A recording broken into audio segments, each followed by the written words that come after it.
ನಮಸ್ಕಾರ Bengaluru. Make my properties weekly ನ್ಯೂಸ್ಗೆ ತಮ್ಮೆಲ್ಲರಿಗೂ ಸ್ವಾಗತ.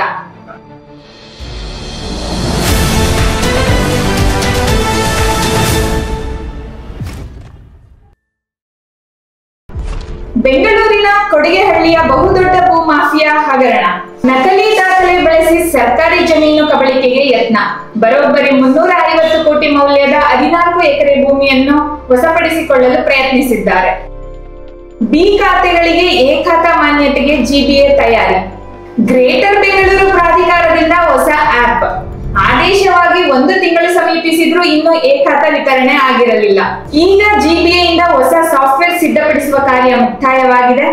ಡಿಸಿಎಂ ಅನುಮತಿ ನೀಡಿದ ಬಳಿಕ ಎ ಖಾತಾ ವಿತರಣೆ ಆಗಲಿದೆ. ಕೇಂದ್ರದಿಂದ ರೈತರಿಗೆ ಬಂಪರ್ ಕೊಡುಗೆ. ಟ್ರ್ಯಾಕ್ಟರ್ಗಳು ಸೇರಿ ಕೃಷಿ ಉಪಕರಣಗಳಿಗೆ ಸಬ್ಸಿಡಿ. ಕೇಂದ್ರ ಸರ್ಕಾರವು ದೇಶದ ರೈತರಿಗೆ ಮತ್ತೊಂದು ಮಹತ್ವದ ಸಿಹಿ ಸುದ್ದಿಯನ್ನು ನೀಡಿದೆ.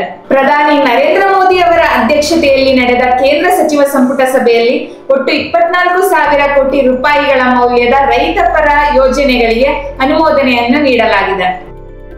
ಗ್ರೇಟರ್ ಬೆಂಗಳೂರು ವ್ಯಾಪ್ತಿಗೆ 450 ವಾರ್ಡ್ಗಳು. ಗ್ರೇಟರ್ ಬೆಂಗಳೂರು ಪ್ರಾಧಿಕಾರ 5 ನಗರ ಪಾಲಿಕೆಗಳ ವಾರ್ಡ್ ಪುನರ್ ವಿಂಗಡಣೆ ಕಾರ್ಯ ಇವಾಗ ಪೂರ್ಣಗೊಂಡಿದೆ.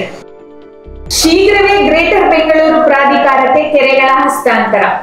ಗ್ರೇಟರ್ ಬೆಂಗಳೂರು ಪ್ರಾಧಿಕಾರದ ಅಡಿಯಲ್ಲಿ ಹೊಸದಾಗಿ ರೂಪುಗೊಂಡ 5 ನಗರ ನಿಯಮಗಳಿಗೆ ಹಸ್ತಾಂತರಿಸಲಿದೆ. ಮುಂದಿನ ವಾರ ಇನ್ನಷ್ಟು ಹೊಸ ಸುದ್ದಿಗಳೊಂದಿಗೆ ಭೇಟಿಯಾಗೋಣ. ಧನ್ಯವಾದಗಳು.